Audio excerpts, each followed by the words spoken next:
Ladies and gentlemen, thank you so very much for tuning in. Hit subscribe right now to this channel. We're over 204,000 subscribers. It's because of you. Ladies and gentlemen, to my super chat, thank you. I can't do these live streams without you, ladies and gentlemen. Your super chat support is greatly appreciated. Let's get started. If you want to talk about the indictment, the fact that Democrats have failed miserably, it has been an unmitigated political disaster for Democrats. Via Super Chat, give me your thoughts. They would be greatly appreciated. Eric, Samurai, Andy Joy, everybody here, thank you so very much for tuning in, everybody. Let's get started. Let's see. Trump has raised $7 to $8 million since the indictment. His poll numbers have continued to skyrocket since the indictment. Everyone on the planet knows that it's a purely political stunt. So there's not a person on this planet that thinks that Trump has committed more crimes than Hunter or Joe or Hillary, and I think Hillary Clinton will be the 24 nominee for the Democratic Party. These people have servers siphoning top secret and special access program intelligence from secure government locations illegally.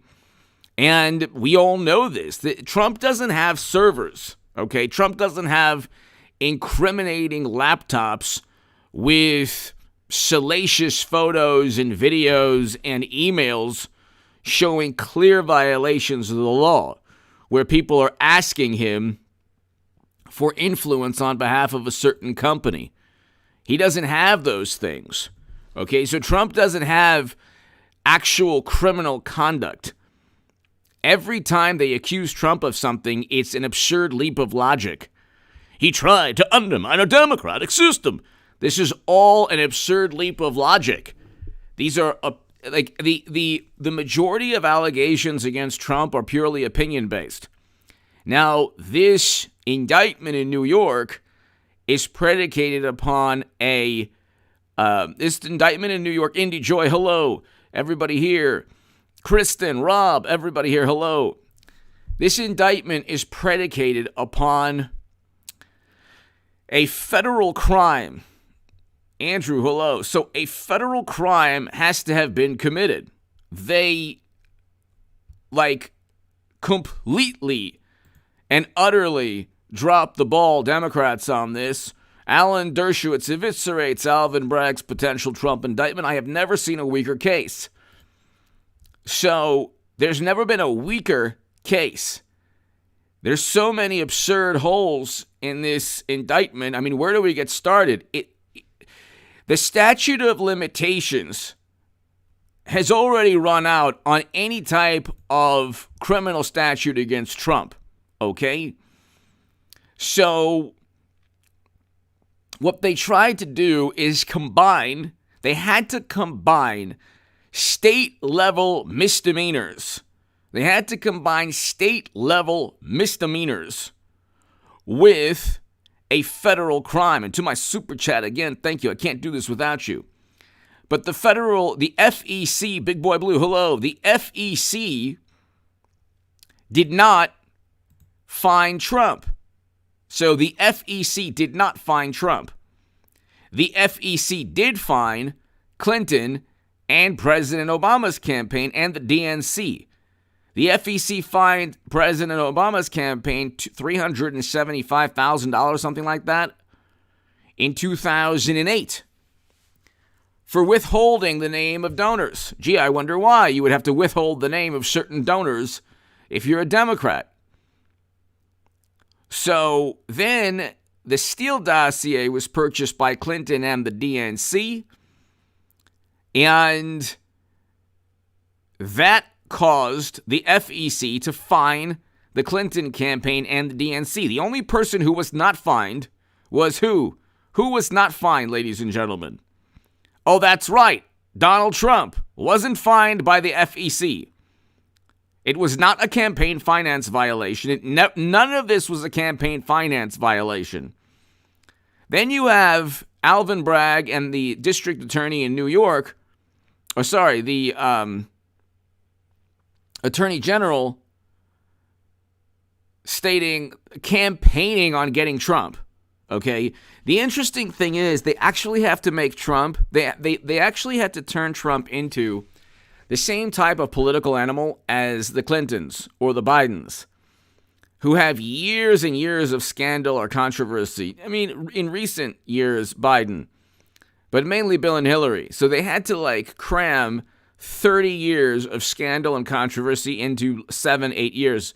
So it's been 8 years since 2015. So they said, how can we make Trump just like the Clintons and other Democrats? Rob White, Florida DA should indict. She could. The Attorney General in Florida, yeah, she could. Because Debbie Wasserman Schultz was already, the DNC in Florida had already had to defend their political party during the DNC fraud lawsuit, where they stated, they cheated Bernie Sanders. They had every right to do so because it's not an actual functioning primary. Because they can, at any moment in time, decide to choose to pick their nominee. They don't even need to address the will of Democrats within the primaries. Rob, thank you. Thank you, Rob. To my super chat, thank you. So it's been an unmitigated disaster for Democrats, and this is what they've been hoping and praying for. They've given their hearts and souls to taking down Trump. And the reason that they did is the following. Here's the thing with Trump, ladies and gentlemen, and this is the truth about Donald Trump, okay? Once you cross, you've heard the phrase cross the Rubicon, but once you cross the Rubicon of basic logic and reasoning skills, so once you go from I don't like his policies and I don't like his personality to oh my God, he's dangerous, Trump is, and a menace to democracy, Agent Pepsi, hello. Once you start talking about Donald Trump in a manner that makes you not only look stupid, but highly apoplectic and paranoid, then that's a big issue. That says more about the person critiquing Trump than it does about Donald Trump. So the reason, it's not about any perceived bigotry or speaking to people subliminally or interference by the Kremlin. It has nothing to do with any of that stuff. It's pure tribalism. He defeated Clinton, and that's it. That's why they want to get Trump. No Republican, I repeat, no Republican in the past, I don't even know if George W. Bush could have defeated Hillary Clinton in this. No Republican in the past 20 years could have come close to defeating Clinton. Okay, that's the truth of the matter. No Republican in the past 20 years could have come even close in 2016 to defeating Hillary Clinton. Trump defeated Hillary Clinton. I said he would in the Hill of the Huffington Post Salon on this YouTube channel. And that's why they can't stand him. They despise him. That's why they've sent endless vitriol and venom and disdain his way. It's not about his handling of you-know-what. Has nothing to do with his policies. We had record low poverty under Trump, okay? We had record low poverty under Trump. Okay, we had record highs in household median income under Trump. Okay? So, it has nothing to do with his policies. Okay? It's just pure tribalism. Trump defeated Clinton and upended the entire American political establishment. That's why you have these never-Trumpers. No. If you're a never-Trumper, Renee, hello. And Angie, hello. I am lurking, hello. If you're a never-Trumper, Eric, everybody, Alice, if you're a never-Trumper, Justin, hello. Andrew, hello. Imagine what your life is like when Adam Kinzinger joined CNN. That is a career move. Okay? I was accused when I was on the left and when I became a supporter and a voter of Donald Trump, I was accused of doing it for the money. But there's actually less money. There's far less money going against the grain. Okay? Do you know how many? I would have 500,000 subs right now, easily, if I devoted the past 5 years to just oppose Trump and his record low poverty and record highs in household median income and wonderful foreign policy that opposes endless wars. But if I wanted to go against Trump and say, oh my God, I should have voted for Hillary, do you know how much money I could have made? It's so lucrative.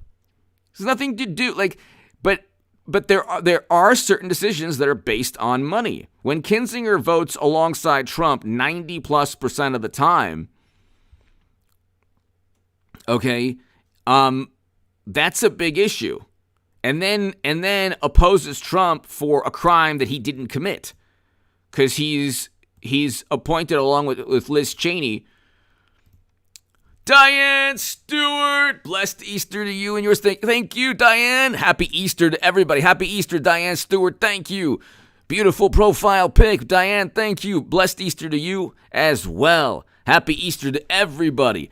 A+ guitar lessons. Happy Passover, brother. Thank you. Rock on. Thinking about putting some money on. Should have done in 16. Would have made. A+ guitar lessons. I'll tell you what. It just comes down to Georgia and Arizona. Diane Stewart. Thank you. A+ guitar lessons. The Georgia and Arizona Republican parties will control the future of our country and probably our world also. I think it's going to be Hillary Clinton versus Donald Trump. We deserve this as a country. Okay? Ladies and gentlemen, Eric Samurai knows this. I'm a hologram. I'm nothing more than a hologram or an illusion of 2016. I'm just... like Diane and A+ guitar lessons, in Star Wars, where Princess Leia says, help us, Obi-Wan, you're our only hope. And she's like this hologram. That's me from 2016. And one of the messages will be, help us, Arizona and Georgia Republican parties, you're our only hope. Which would probably lead to a Hillary Clinton presidency, because Trump has to make peace. Look, Trump has to be like, lifetime membership to Mar-a-Lago.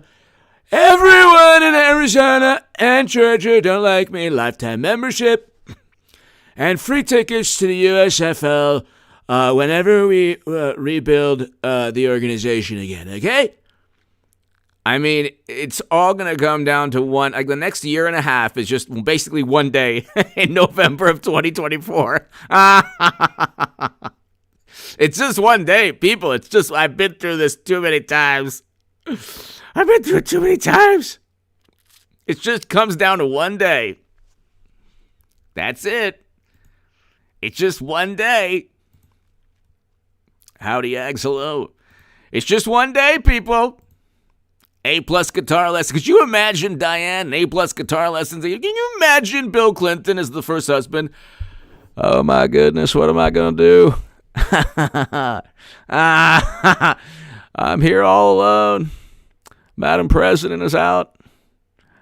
I got to tell you, I need a couple interns to help me with my autobiography. Yeah, that's right. I've written a couple already, but I need to write another one. I'm wondering if you can find somebody to help me with my autobiography. Whatever. Indy Joy! Indy! Thank you! Thank you so very much, Indy. So it all comes down, Indy, thank you. A+ guitar lessons. Georgia and Arizona. I mean, obviously, Trump is the favorite in every logical, rational. But see, the thing is, we don't have a rational or logical society. Diane, thank you again. When there was this dinner, it's on YouTube, of Trump just like insulting Hillary during this dinner. It's a famous New York dinner. And at the end of the day, she got her revenge. So he defeated her. He ended up defeating her. And it was a cataclysmic defeat of a political machine, people. But he thought he was president, and that's it. He didn't realize that they would strike back with such vengeance in the most vicious and malicious manner. There was a moment when Trump said, okay, I'm president now. Now I can govern. And somebody should have told him that they were never going to try to allow him to govern. They were never going to allow him to govern in peace. They were never going to allow... he should have realized that his entire administration was under siege. He should have realized that. William, hello. Love Trucks, hello. Rockabilly, hello. He should have realized that, and he didn't realize. Now I'm going off on another tangent, but the day that the biggest mistake former President Trump made,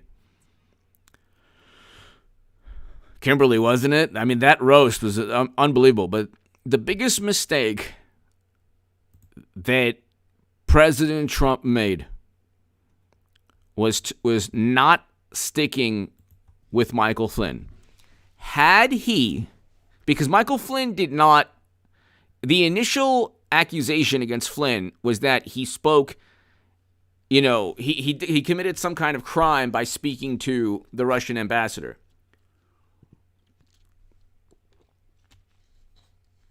He did what every administration, every national security advisor in every administration had done. He didn't have to be officially part of, when Trump won, he was already a national security advisor. He didn't have to be officially part of the government yet. And then they got him on lying to the Federal Bureau of Investigation, which, of course, he didn't. And that was a setup by certain individuals there. But if Trump had said, no way, no, I'm going to keep this, he didn't commit a crime. I don't know why. Media then converged and said he lied to Pence. Who cares? What does that even mean? So media created these rumors and gossip about how Michael Flynn lied to Pence, which was completely irrelevant and not a crime and likely not true. They had already reviewed transcripts, Michael Flynn's transcripts of calls to Sergei Kislyak, the ambassador, the Russian ambassador. They found, of course, nothing because they literally fabricated and made up the accusation that he was an operative, Trump. And then they said, well, Flynn's in a great deal of trouble. And I think that was, and then I think after that, immediately before or right after, Trump fired Comey. Now, if he was going to do that, that was actually a smart decision, but he did himself no favors by then acquiescing and not standing by Michael Flynn. He should have, if he stood by Michael Flynn, they would have had to call their bluff. They had all these, he would have immediately seen the cards they were holding. He had no clue that Crossfire Hurricane was, he had no clue he was being investigated. That's the problem. That's the problem. And had he stood by Michael Flynn, they couldn't have continued with the Mueller probe. They couldn't have started the Mueller probe. Because Jeff Sessions couldn't have recused himself, because Jeff Sessions would have said, okay, they couldn't get Flynn, so they probably won't be able to get me. And so that's like, had Trump simply said, look, I'm standing by Flynn, I'm standing by you, and these people like, what's his name? The former senator from Minnesota. This is a guy who had to leave because of a photo, because of some foul play or whatever.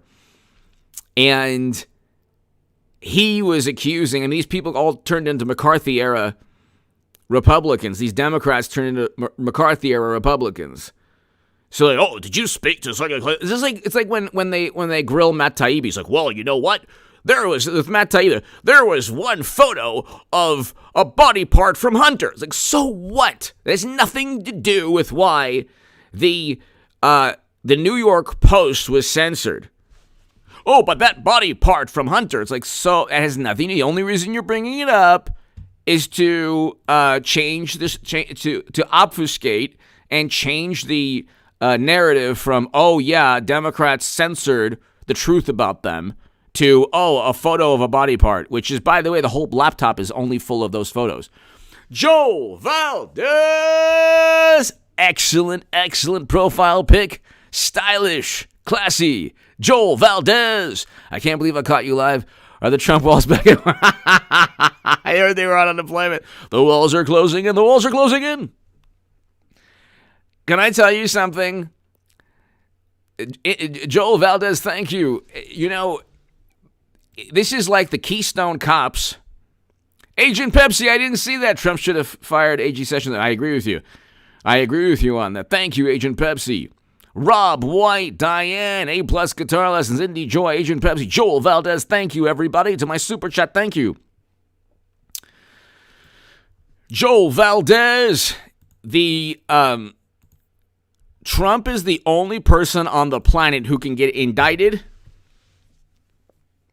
and then make money from it. He's the only person on the planet who could have a romantic affair, pay $130,000 for it, and then make money from it. Because Stormy owes him $600,000. So he's already made what, $470,000 from it. No, 130, yeah. He made almost $500,000 just from that romantic relationship. Well, actually, that's the reimbursement, I guess. But I guess legal fees. But I mean, think about that. Think about how hilarious that is.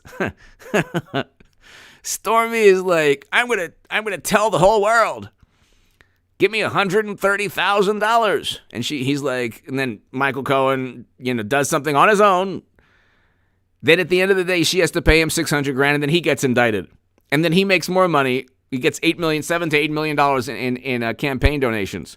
Love trucks, great things on the horizon. Absolutely. Justin, hello. Absolutely. Love trucks. Indy, hello. Thank you again. Love trucks, exactly. I mean, here's a man who's making money. Usually you spend money. Not that I would know, I'm just saying. Usually, like, in that type of situation, you're spending money for a business, let's say a business transaction with Stormy, and he ends up making money? Can you believe it? I mean, he has the Midas touch. Meanwhile, Hunter and Joe, everything they touch is, like, completely tarnished. The opposite of the Midas touch turns to poop.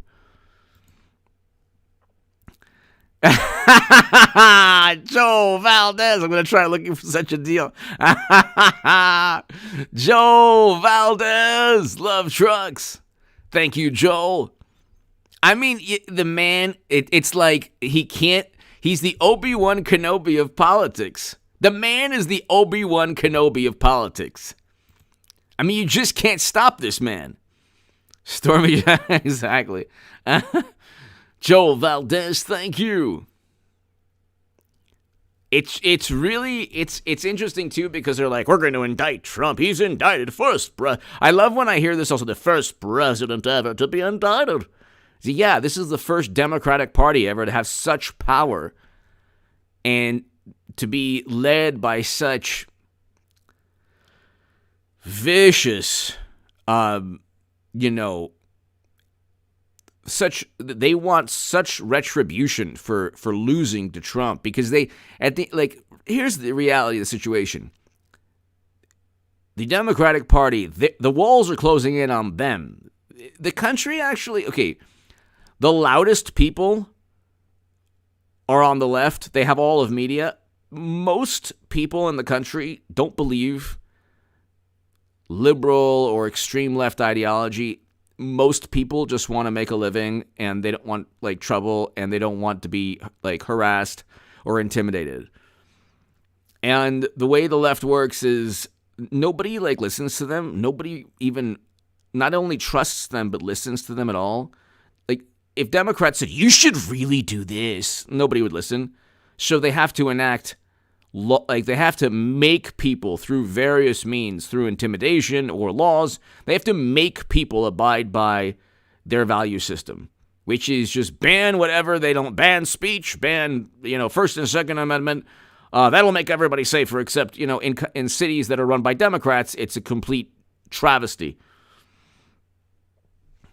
And every good thing they touch, like criminal justice reform, it's like criminal justice reform, I'm all for that.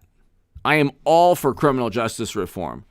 Rand Paul, Donald Trump were at the forefront of it. It never involved letting out violent criminals. It's never been what criminal justice reform was about. Because there are repeat offenders and career criminals who commit most of the most despicable violent atrocities in any country. Not just the U.S. You can look at all the crime statistics anywhere. It's not somebody. It's you do see people snapping and then just doing something terrible, but the people that commit the most atrocities or it's individuals with a long history of criminal behavior, and these are the individuals that, for example, the Manhattan DA and liberal Democratic district attorneys apparently don't care about. They care more about Trump than people that would prey upon the most vulnerable in society. So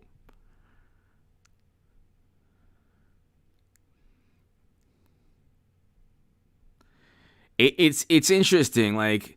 If you take a criminal justice course or study criminology, do you think if you're in any major city and you're a career criminal that you're afraid of Democrats? You're not afraid of Democrats. You think in foreign policy, you actually love them. It doesn't keep the community safe. And criminal justice reform is about making sure that people who shouldn't be incarcerated aren't incarcerated. It has nothing to do with allowing the most violent in society out. Joel Valdez, is he on the scooter? Joel Valdez. I mean, look, in 5 years or so, you're going to have a completely different. That's a great point. You won't have Mitch McConnell. Mitch McConnell will not be the Senate minority or majority leader. Rob White, indict John Kerry. Joel Valdez. Rob White. Rob White, thank you. Joel, thank you.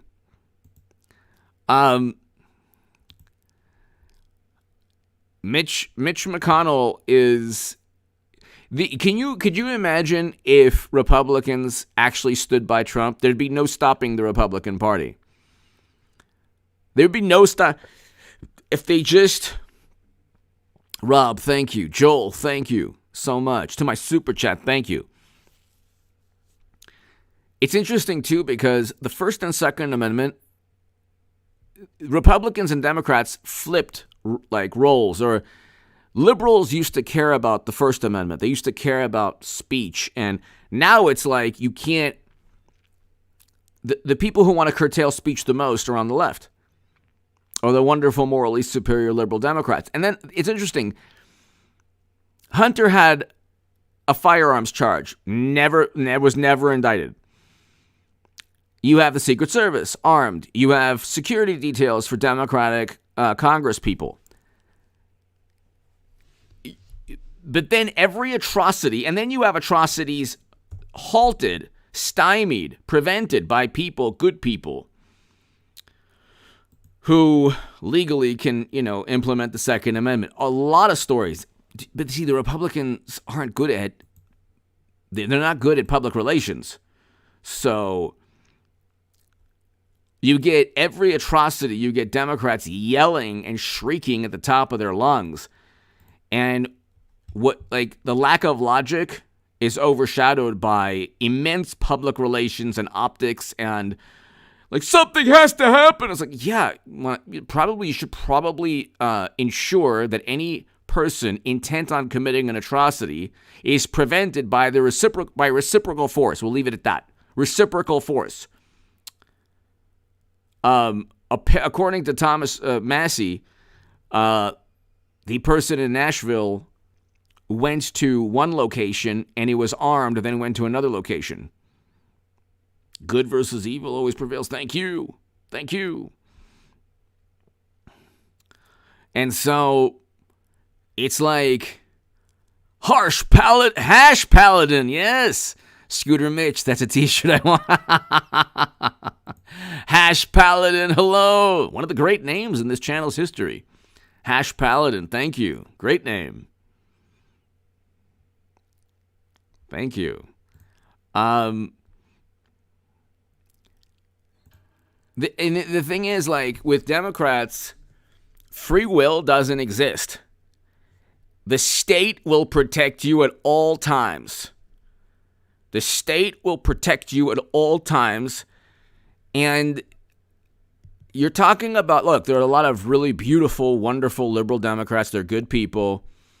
The ones who haven't disowned me completely in my life, they're wonderful. Even the ones who've disowned me are wonderful people. They're good people. A lot of good people. Love trucks. Good vibes tonight. Thanks, H. Thank you. Thank you, love trucks. Thank you.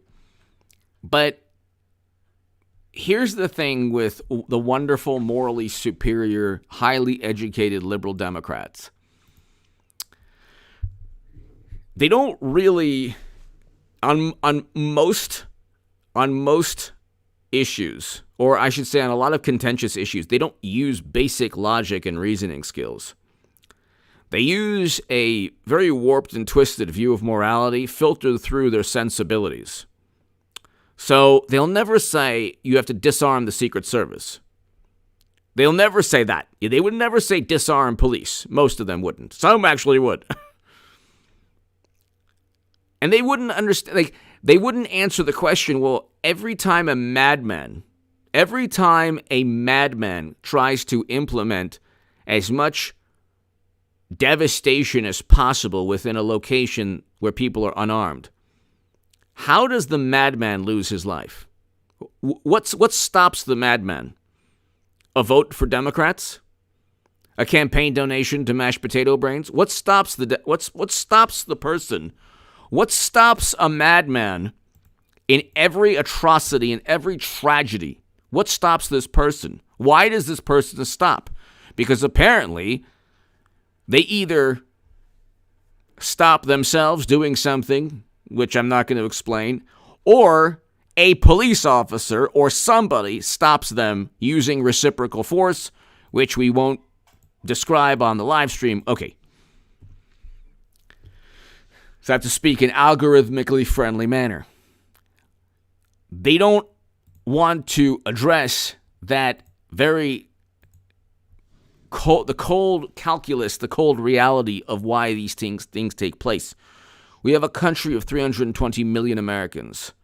We're the third most populous country in the world. There's a reason that wealthy celebrities and famous politicians have security details. The Second Amendment allows you to have your own security detail, you. Democrats would rather take that away and give and help the criminal. And they say, no, we're not doing that. It's like, yes, you are, because Number one, criminals don't abide by laws. Number two, you're putting the law-abiding citizen at a huge disadvantage because most people will just not arm themselves and take the risk of, being harmed by somebody who is armed and who's a career criminal. And so you have cities that are run by Democrats that ban things, but of course, you could try banning alcohol. Gee, where have we seen that? And there'll be speakeasies everywhere. Okay. Democrats don't want to empower people. They want to give the state all the authority to protect people, but the state cannot protect. You do need social services or social safety net, sure. But that doesn't mean communism or socialism. That just means a combination of capitalism and, you have some state services or you have some regulations and guidelines. But it's like these atrocities that take place, these are people who've chosen to commit the most evil atrocity possible, and they've seen it before, and the motivation, what compels them, nobody knows. And Democrats, media, they just don't care. It's just the same thing over again. It's the same thing over again. The same, hysterical reaction by activists who think they're helping when they're really not. They're just actually harming people. Joe Valdez! They are stopped by committee meetings after discussing every possible option to prevent feelings from being hurt. Joe Valdez! Exactly. But you see, politics today, the inmates are running the asylum. So it's like Americans, especially Canadians, to my Canadian viewers, I love you.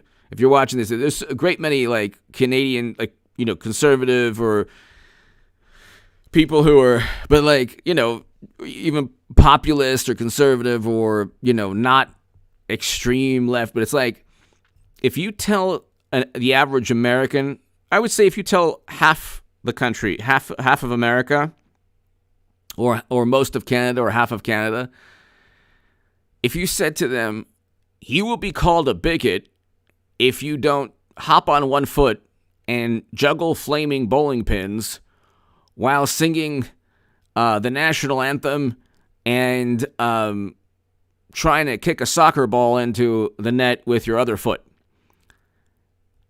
They'll do it just simply not to be called prejudice. They'll do anything. People in this day and age will do anything, say anything, believe anything, just not to be called mean or rude or bigoted or prejudiced, even if it has nothing to do with prejudice. So bigotry is terrible. Prejudice is terrible.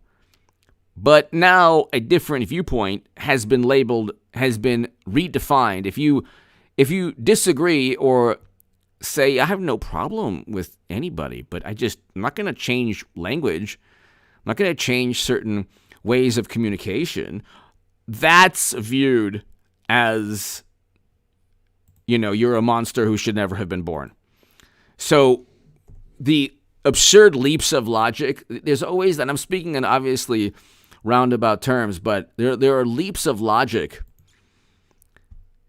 Democrats, or I should say, whatever you want to call it, the left of center, they're leaps of logic. They make these absurd leaps of logic that rely on euphemisms, emotion and euphemism. So if they can't distort communication enough to get their point across, then they just shout and yell as loud as they can.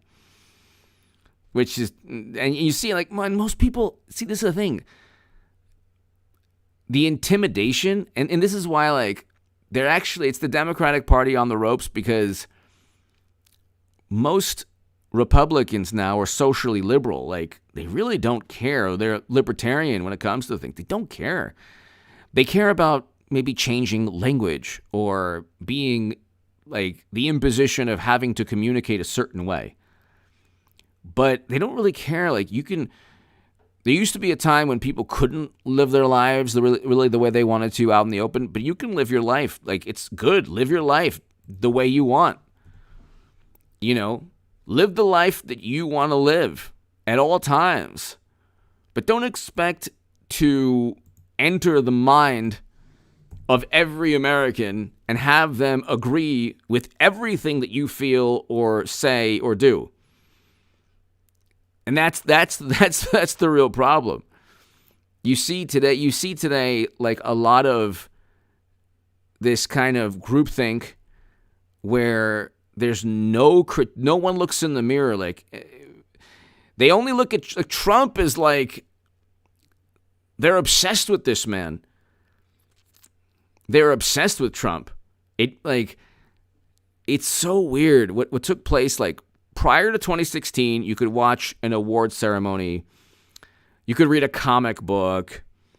You could say what you wanted on any social media platform. You were fine. After 2016, media, Hollywood, tech realized that, hey, more people side with Trump on a lot of issues. Like, most Americans side with Trump. They really do. Most Americans don't want endless wars. They want better trade deals. They don't really care about NATO. They do kind of, sort of, but they don't really like these, like the sacred cows that, they're not really that worried about offending people. Nobody wants to offend anyone on purpose and be mean. But it's like, and suddenly after Trump, all of these sacred cows were worshipped. There was even more. There was even more reverence because Trump came in and said, "Nah, I'm not going to do this. I'm not going to kowtow to media and to Hollywood and to business as usual." That's why he won. People don't want enough people in this country. Half the country viewed President Obama and George W. Bush to be very similar people. Okay, that's the issue here. That's the issue. Half the country viewed, when Trump defeated Clinton, they did not want, when Trump defeated Clinton, people did not want another Bush and another Obama term. And they didn't want Clinton. Now, when Hillary runs in 24, you'll have 8 years of the most apoplectic, paranoid, hysterical response to Trump. It won't even be Trump. It'll be a caricature of Trump. It'll be like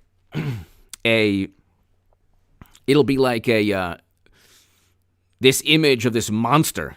So Democrats will be, well, at least not Trump. It's like, well, look at what we had. We had a better economy. We had a better country. Our standing in the world was so much better than it is now. You have countries leaving the dollar now. They don't trust our currency anymore, which will increase inflation because once all these countries leave the dollar, where do these dollars go back? They go back to the United States of America, which will cause massive inflation. So, Thomas O'Connor! My son's Joe's comic culture is doing great. Nice! Thanks to his business partner, Brian manning the store. Joe has been suffering seizure disorder. The guys do want to send you several comics. Which one do you want? Thank you, Thomas! Thank you, Thomas O'Connor. Thank you, Thomas. It's contactgoodman88@gmail.com. That's the email address. So if you go, I have a different email when I'm sending out interview requests to people. But if anybody that I've sent out interview requests is watching, but Thomas, thank you. It's contactgoodman88@gmail.com. If you want to email me, that'd be fantastic. Thomas, thank you so very, very, very much. I'm glad that Joe's comic culture is doing well. Good. Excellent. I love comic books. But I'm like Jack Kirby and Stan Lee and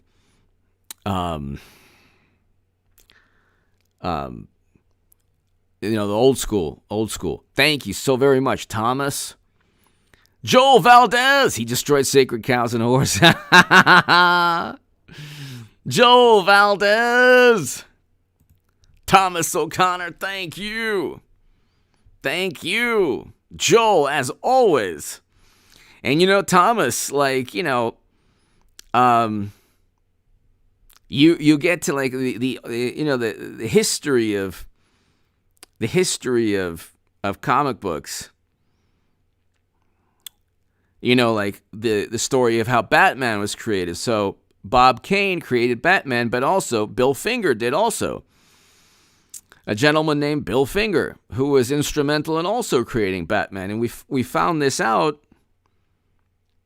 years later from, I believe, a family member or family members that, worked to ensure that he was, the co-creator, that he would be remembered as the co-creator of Batman, which he was.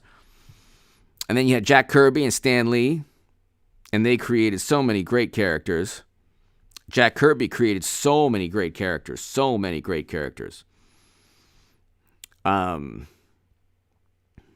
Actually, there's a Jack Kirby channel on YouTube, Thomas, and with interviews from him. So it's pretty awesome. And I love Stan Lee also, of course. But Thomas, thank you. Thank you so very, very much. Thank you. That's the thing also, comics never really had a political leaning. Here and there, you might say, oh, well, that's not true. It's like, you know what? Most of the time, there was no overt political message. Okay, what happened with Trump is that politics is now infused in every aspect of life. And it's so sad, too. I mean, you only, if people ever wonder, the authoritarian or totalitarian or despotic or authoritarian side, just ask which side is disowning friends and family. It's not the Trump supporter that calls up people, so I can't be your friend anymore. It's the morally superior, apoplectic, but highly educated liberal Democrat who's saying, I just want to let you know I can't be your friend anymore. It's like, you know what? Thanks for telling me. It took me a long time to realize, if somebody tells you I can't be your friend because of politics, that's a character flaw within them, not a character flaw within you. They've convinced themselves that Hunter didn't commit crimes, and Hillary didn't commit crimes, and Joe didn't commit crimes, and Trump did. Because we know this, because the Times and the Washington Post and the CNN and MSNBC all said so. It's like, well, yeah, they also said that he was a Russian operative. That wasn't true. They said a bunch of things. Actually, most of the things they said about Trump proved to be false. He didn't clear Lafayette Square for a photo op. By the way, that church was destroyed or almost destroyed during the very peaceful protests. We can go on forever. Carl, thank you. Thank you, Carl. Thank you. But yeah, I mean,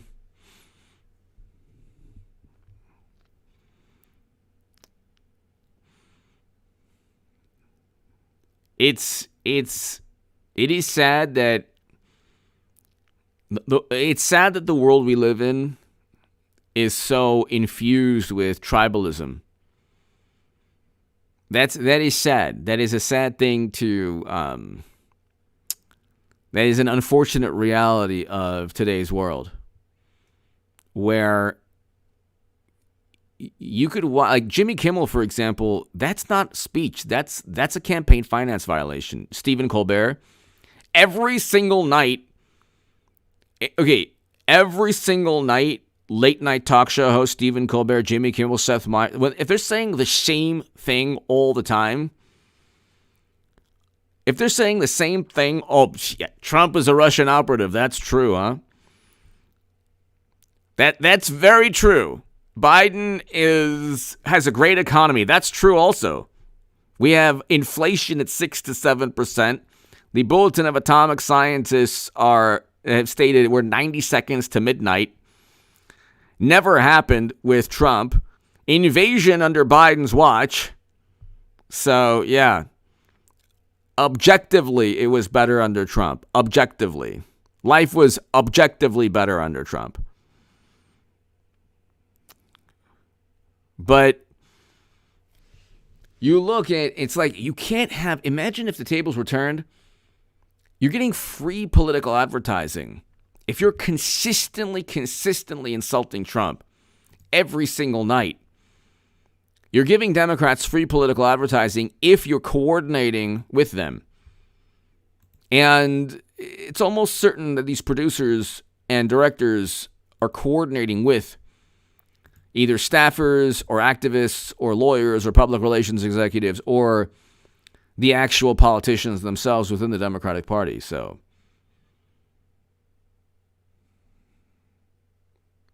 but ladies and gentlemen, I am losing steam. I want to thank you so very, very much. I should have a live stream tomorrow night. I'll try to have a live stream tomorrow night. But tell your friends about this channel. Hit subscribe right now. They've pretty much failed. They indicted Trump. They did exactly what they wanted to do for so long, and they failed miserably. They failed miserably because the man didn't commit a crime, so they're now relegated to making up a crime. But it'll almost certainly be dismissed even if he's convicted in New York,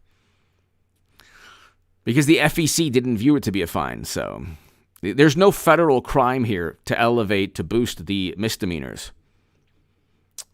Tough it out. Thank you, everybody. To my super chat, thank you. I can't thank you enough, everybody. Thank you so very much. God bless. Happy Easter to everybody. Chag Sameach and happy Passover and happy Easter to everybody. Have a beautiful, safe Sunday, everyone. God bless. Thanks to my super chat again. I can't do this without you. Thank you, everybody.